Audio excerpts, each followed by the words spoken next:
Class है laws of exponents. So what are laws of exponents, उसको जानने के लिए सबसे पहले तो हमें ये पता होना चाहिए। सपोज 2 रेज टू पावर 3 अगर हम लिखें तो 2 is the base and 3 is the exponent. 3 raise to power 7 लिखें तो 3 is the base and 7 is the exponent. अब there are some laws which govern this, so let us study those laws. जैसे मान लीजिए हमने किया 3 रेज टू पावर 3 और into 3 raise to power 4। 3 raise to power 3 का मतलब है 3 को 3 टाइम्स मल्टीप्लाई करना है, और 3 रेज टू पावर 4 का मतलब है 3 को हमने 4 टाइम्स मल्टीप्लाई करना है। सो 3 को कितने टाइम्स मल्टीप्लाई हो गया? 7 टाइम्स मल्टीप्लाई हो गया, तो 3 की पावर आ गई 7। जब बेस सेम है तो हमने एक्सपोनेंट्स को क्या कर दिया है? ऐड कर दिया है। तो हमारे पास लॉ बन गया a raise to power m into a raise to power n is equal to a raise to power m plus n। This is the first law of exponent. अब सेम बेस में जब हम divide करते हैं तो क्या होता है? जैसे मान लीजिए 8 raise to power 5 divided by 8 raise to power 2 करेंगे तो हमारे पास आ जाएगा 8 raise to power 5 means 8 into 8 into 8 into 8 into 8, 5 times. Divide करने का मतलब होता है अपॉन। डिवाइड किया हमने 8 इंटू 8 से, 8 और 8 कैंसिल हो गए। अब हमारे पास कितने 8 ऊपर बचे? 3, so that is 8 raise to power 3। So अब हमारे पास लॉ बन गया a raise to power m divided by a raise to power n is equal to a raise to power m minus n। जब हमारे पास इसमें किया 5 माइनस 2 तो ये आ गया 8 raise to power 3। So our law is, second law of exponents is this. Third law of exponent क्या है? अगर एक पावर अंदर ब्रैकेट के अंदर और एक पावर ब्रैकेट के बाहर होती है, जैसे मान लीजिए 2 रेज टू पावर 3, ये 3 पावर अंदर है और 2 बाहर है। इसका मतलब जो भी अंदर है उसको 2 बार मल्टीप्लाई करना है। तो हमने क्या किया? 2 raise to power 3 into 2 raise to power 3, 2 into 2 into 2, 2 into 2 into 2, so that is equal to 2 raise to power 6। So अब हमारी जब ऐसा होगा तो हमारे जो एक्सपोनेंट्स हैं वो आपस में क्या हो रहे हैं? मल्टीप्लाई। तो हमारे पास लॉ क्या बन गया? a raise to power m raise to power n is equal to a raise to power m n। So this is the third law of exponents. This is the third law of exponents. अब जब हम किसी number को अपने reciprocal से multiply करते हैं, जैसे 6 स्क्वायर, अगर हमने इसको 6 स्क्वायर से ही 1/6, इसका रेसिप्रोकल है 1/6 स्क्वायर, इसको मैंने लिखा 6 स्क्वायर अपॉन 6 स्क्वायर। अगर हम इसको सेकेंड लॉ ऑफ एक्सपोनेंट लगाती हूँ मैं, तो 6 की पावर 2 माइनस 6 की power 2 that is equal to 6 की पावर 0।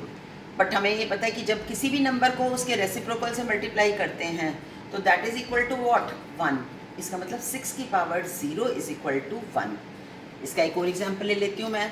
मान लीजिए 125 की पावर 3, जब मैं इसको इसके रेसिप्रोकल से मल्टीप्लाई करूँगी 1/125 की पावर 3, इसको मैं और अच्छे से लिखती हूँ तो 125 की पावर 3 अपॉन 125 की पावर 3, इट मीन्स 125 की पावर 3 माइनस 3, इट मीन्स 125 की पावर 0। अब हमें ये पता है कि जब किसी भी नंबर को उसके रेसिप्रोकल से मल्टीप्लाई किया जाता है तो 1 आता है। तो इसका मतलब 1 इसके रेसिप्रोकल से मल्टीप्लाई करने पे 125 की पावर 0 भी आ रहा है, और इसके मल्टीप्लाई करने से 1 भी आता है। इसका मतलब 125 raise to power 0 is equal to 1 आया। यहाँ पे मैंने देखा था 6 रेज टू पावर 0 भी 1 आ रहा था। यहाँ पे मैंने कहा 125 रेज टू पावर 0 भी 1 आ रहा है। इसका मतलब एनीथिंग रेज टू पावर 0। इसका मतलब अगर कोई भी नंबर a है, anything raise to power 0 is equal to 1। So this is the fourth law of exponent. अब जो फिफ्थ लॉ ऑफ एक्सपोनेंट है दैट इज कि अगर हम a raise to power m को b raise to power m, अगर मान लीजिए इसमें हमने क्या किया, बेस जो है वो अलग अलग है बट एक्सपोनेंट्स सेम है। बेस अलग अलग है बट एक्सपोनेंट सेम है। इसका जैसे एग्जांपल लेती हूँ मैं। अगर मान लीजिए मेरा है 6 रेज टू पावर 3 और नीचे है 2 रेज टू पावर 3, तो हमारे पास क्या आता है?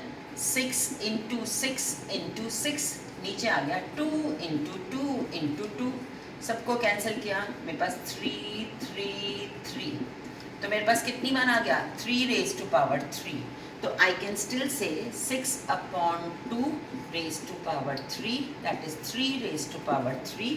It means a raised to power m upon b raised to power m is equal to a upon b raised to power m. So this is like fifth law of exponents. अब हमारा next law of exponent है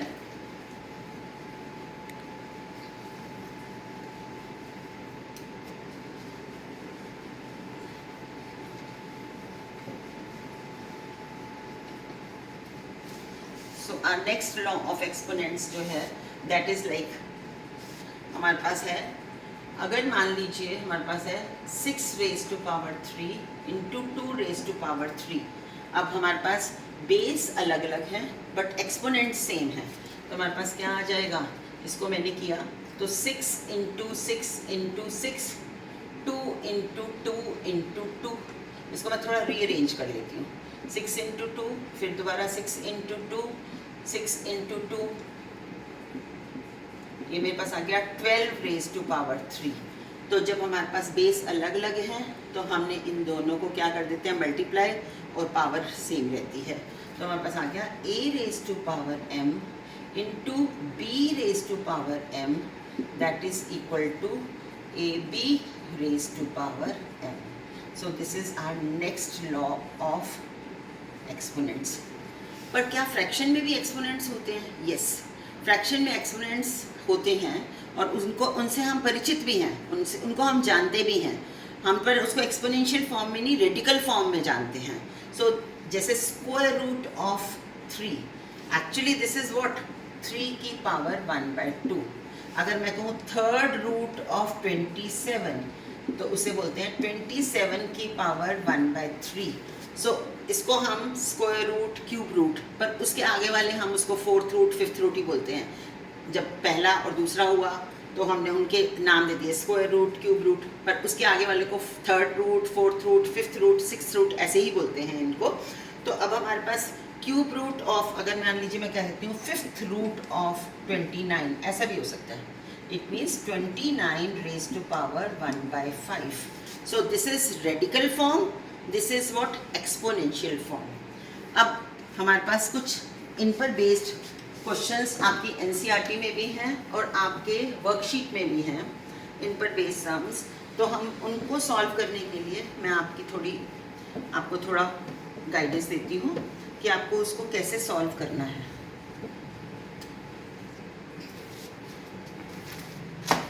जैसे हम लेते हैं, मान लीजिए square root of 16 की पावर 3. स्क्वायर रूट ऑफ 16 का मतलब क्या हुआ, 16 की पावर 1/2 और उसकी पावर 3. 16 की पावर 1/2 का मतलब हमें इसका स्क्वायर रूट निकालना है, और कैसे निकालते हैं हम, प्राइम फैक्टराइजेशन से निकालते हैं. कुछ बच्चे इसका नाम एलसीएम देते हैं, but this is prime factorization. 16 2 8s दा, 2 4s दा, 2 2s दा. तो 16 की प्राइम फैक्टराइजेशन हुई 2 into 2 into 2 into 2. Is it clear? So अब मुझे इसकी 16 की पावर 1/2 करनी है. 1/2 करनी है मतलब इसके जो फैक्टर्स हैं उसके 2 फैक्टर्स में से एक निकालना है, मतलब 2 के ग्रुप्स बना लेने हैं, उनमें से 2 में से मुझे एक निकालना है. इसमें से मैंने एक निकाला 2, इसमें से भी एक निकाल लिया 2. तो 16 की power 1/2 is equal to what, that is equal to 4. अब 16 की पावर 1/2 तो आ गई मेरे पास, मतलब ये हमारे पास आ गया 16 की पावर 1/2 और उसकी पावर 3, इट मीन्स 4 की पावर 3. इट मीन्स क्या आ गया हमारे पास 4 into 4 into 4 is equal to 64. तो इसी के बेस पर मैंने कुछ आपके लिए कोई असाइनमेंट है आपके लिए बनाया है, आप वो असाइनमेंट कर सकते हैं. और इसके अलावा आपको जो वर्कशीट है वो तो करनी ही है. So this is the assignment which you have to do on the basis of this. So this assignment is 625 raised to power 3/4. First question.